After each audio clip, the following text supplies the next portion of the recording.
Bismillahirrahmanirrahim. Assalamualaikum warahmatullahi wabarakatuh.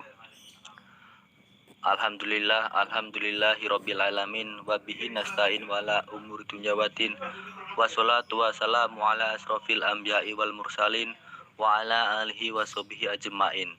Rabbi shrahli sadri wa yassirli amri wahlul 'uqdatam min lisani yafqahu qauli. Yang terhormat Ibu Heni Kusmawati, MSI, selaku dosen mata kuliah Sejarah Pendidikan, dan juga seluruh teman-teman satu kelas yang saya sayangi. Pertama-tama marilah kita panjatkan puji syukur kehadirat Allah Subhanahu wa taala sehingga kita semua dapat mengikuti mata kuliah Sejarah Pendidikan ini dalam keadaan sehat walafiat meskipun dengan cara online. Sholawat serta salam marilah kita haturkan kepada Nabi besar Nabi Muhammad Sallallahu Alaihi Wasallam yang kita nantikan syafaatnya di yaumil kiamah. Shollu ala Nabi Muhammad. Ya, sebelum kami mempresentasikan tugas dari kami, sebelumnya perkenalkan, saya sebagai moderator bernama Ali Asadi, NIM 116132, dan juga teman saya yang bernama Muhammad Praba Restu Alamsyah dengan NIM 11200014 sebagai pemateri, dan juga teman saya yang bernama Rifaatul Firdausah NIM 11200022 sebagai pemateri juga, dan yang terakhir adalah teman kami yang bernama Sabila Khairunisa dengan NIM 11200023 sebagai nutulen. Semoga sebelum acara kita mulai ini, marilah kita membaca bacaan basmalah bersama. Bismillahirrahmanirrahim.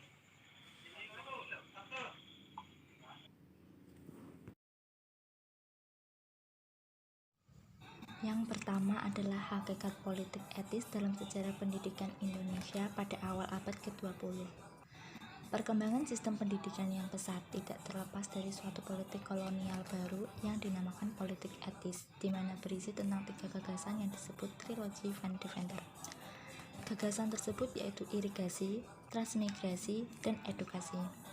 Upaya dalam mewujudkan program pendidikan melalui politik etis hanya terbatas untuk memenuhi kebutuhan politik kolonial Belanda yang mendidik masyarakat Indonesia untuk menjadi tenaga kerja rendahan. Sejak politik etis dijalankan pada awal abad ke-20 untuk mensejahterakan rakyat Indonesia, tampak hasilnya pada bidang pendidikan yang lebih maju dari pengaruh Belanda pada awal abad sebelumnya. Hal ini terbukti dengan berdirinya sekolah-sekolah yang terbuka bagi anak-anak Indonesia, hingga pada akhirnya politik etis mengalami kemunduran akibat hilangnya kepercayaan masyarakat terhadap politik etis yang sesungguhnya hanya dilaksanakan oleh segelintir masyarakat, dan itu hanya bertahan selama 2 dekade. Kesejahteraan yang diharapkan rakyat Indonesia belum terbukti. Sistem pendidikan yang berkualitas yang terbatas pada masyarakat yang berstatus sosial tinggi, sedangkan bagi masyarakat lapisan bawah masih tetap rendah tanpa ada peningkatan. Sistem pendidikan berorientasi produk barat yang bertujuan untuk menghasilkan pegawai berupah rendah ternyata memiliki dampak positif yang menguntungkan bagi masyarakat Indonesia, yakni dapat memunculkan tokoh-tokoh atau kaum elit intelektual seperti tokoh pendidikan yang sangat berperan besar dalam mensejahterakan rakyat dan bangsa Indonesia. Selanjutnya, sistem pendidikan kolonial di Indonesia sebelum masuknya Jepang. Kondisi pendidikan di Indonesia sebelum abad ke-20 masih terbatas pada anak-anaknya yang disetarakan dengan anak-anak bangsa Belanda. Pendidikan tinggi anak-anak Indonesia terwujud dalam bentuk sekolah yang terbagi menjadi 2. Yang pertama, sekolah dasar kelas 1 yang diperuntukkan untuk anak pemuda, tokoh atau pemuka. Dan yang kedua, sekolah dasar kelas 2 yang diperuntukkan untuk masyarakat biasa. Ketika Indonesia memasuki tahun 1627, terdapat 16 sekolah yang memberikan pendidikan kepada sekitar 1.300 siswa. Dan memasuki abad ke-19, Belanda mendirikan 20 sekolah untuk Indonesia di setiap ibu kota keresidenan. Karena pada masa itu diberlakukannya tanam paksa pada tahun itu. Van der Bosch membentuk banyak tenaga ahli. Dan pada era akhir 19 dan awal abad 20, Belanda memperkenalkan sistem pendidikan formal yang lebih terstruktur pada masyarakat. Ada beberapa, yang pertama ILS, yang kedua HIS, yang ketiga MULO, yang keempat MTS, yang kelima MTS.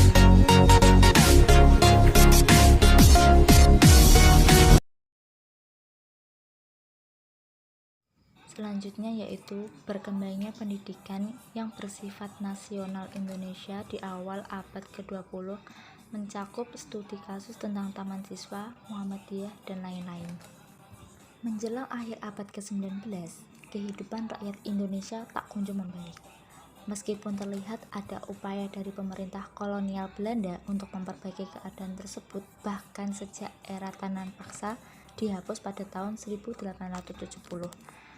Melihat kenyataan ini, beberapa tokoh Belanda mulai menyuarakan agar pemerintah kerajaan Belanda lebih serius memperhatikan nasib rakyat di tanah jajahan. Dalam beberapa tahun setelah perang, mahasiswa Indonesia yang belajar di negeri Belanda semakin banyak dibanding jumlah sebelumnya. Banyak di antara mereka yang lebih memiliki kesadaran politik daripada angkatan sebelumnya. Golongan intelektual Bumi Putra baru ini tidak memandang suku, ras, agama sebagai perbedaan. Mereka lebih merasa bersama sebagai kaum Bumi Putra yang tertindas. Pengalaman yang mereka peroleh di sekolah dan dalam kehidupan setelah lulus sangat berbeda dengan generasi orang tua mereka. Para kaum muda terbelajar ini yang kemudian membentuk kesadaran nasional sebagai Bumi Putra di Hindia. Merekalah kaum penggerak dari zaman baru Indonesia, yaitu zaman pergerakan nasional. Perjuangan di masa pergerakan nasional yang digerakkan oleh kalangan terdidik ini dilakukan melalui pembentukan organisasi-organisasi modern yang tentu saja berbeda dengan bentuk perjuangan yang dilakukan bangsa Indonesia sebelumnya. Perjuangan bersenjata bersifat kedaerahan yang dipimpin oleh ulama atau bangsawan mulai ditinggalkan. Organisasi yang dibentuk pun tidak hanya terbatas tergerak dalam bidang politik, melainkan juga pendidikan dan sosial. Maka berdirilah sebagai organisasi modern sejak awal abad ke-20 di Indonesia. Yang salah satunya dari berbagai organisasi yang berdiri pada saat itu adalah Taman Siswa. Taman Siswa berdiri pada tanggal 3 Juli 1922, didirikan atas dasar inisiasi anggota paguyuban Saka dan dimanifestasikan oleh Suwardi Suryaningrat. Pembangunan sekolah ini merupakan bagian dari perjuangan anti kolonial dan anti sekolah yang dibangun pemerintah, sebab pendidikan ala pemerintahan kolonial tidak cocok dengan perjuangan bangsa dan menjadikan rakyat sebagai objek kekuasaan. Seperti sekolah dan organisasi pada umumnya, Taman Siswa juga memiliki dan membuat anggaran dasarnya sendiri yang disebut Asas 1922. Asas 1922 adalah sebuah asas yang digunakan Taman Siswa sebagai landasan perjuangan. Asas Taman Siswa diresmikan pada tanggal 7 Agustus di Kongres Taman Siswa pertama. Pada asas ini, Suwardi coba menjelaskan bahwa pendidikan yang dilaksanakan oleh bangsa Barat hanya akan membuat bangsa Indonesia ketergantungan kepada bangsa-bangsa Barat dan membuat lulusannya mengabdi kepada kepentingan kolonial, bukan kepada kepentingan nasional. Dengan demikian, Suwardi coba menggagas sebuah sistem pendidikan baru yang berpihak kepada masyarakat pribumi. Sistem pendidikan yang sifatnya berkiblat kepada kebudayaan nasional, bukan kepada kaum kolonial, dan juga pendidikan yang baru ini harus menyentuh segala golongan, bukan hanya diberikan kepada kelas atas atau kepada kaum bangsawan saja. Sesuai dengan sifat pendidikan yaitu kultural nasional. Taman Siswa berbentuk perguruan yaitu tempat berguru, tempat murid mendapatkan pendidikan, dan pula tempat kediaman guru. Selain itu, pada permulaan abad ke-20 Masehi, di kalangan Muslim Indonesia terpelajar mulai muncul kesadaran baru untuk mengatasi kondisi pendidikan Islam di Indonesia yang mengalami keterbelakangan. Mereka sangat terbuka terhadap ide-ide atau pemikiran yang membawa perubahan dan kemajuan yang berupaya untuk memberikan solusi terbaik. Di antara upaya tersebut adalah dengan mendirikan lembaga pendidikan Islam yang bercorak modern. Salah satu lembaga pendidikan Islam yang bercorak modern itu adalah Lembaga Pendidikan Islam Muhammadiyah. Cikal bakal Lembaga Pendidikan Islam Muhammadiyah dimulai pada tanggal 1 Desember 1911 ketika Ahmad Dahlan mendirikan sebuah lembaga pendidikan yang diberi nama Madrasah Ibtidaiyah Diniyah Islamiyah. Untuk mengukuhkan gerakan Ahmad Dahlan di bidang pendidikan Islam ini, kemudian mendirikan sebuah organisasi gerakan sosial keagamaan di Yogyakarta pada 1912 yang kemudian dikenal dengan nama Muhammadiyah.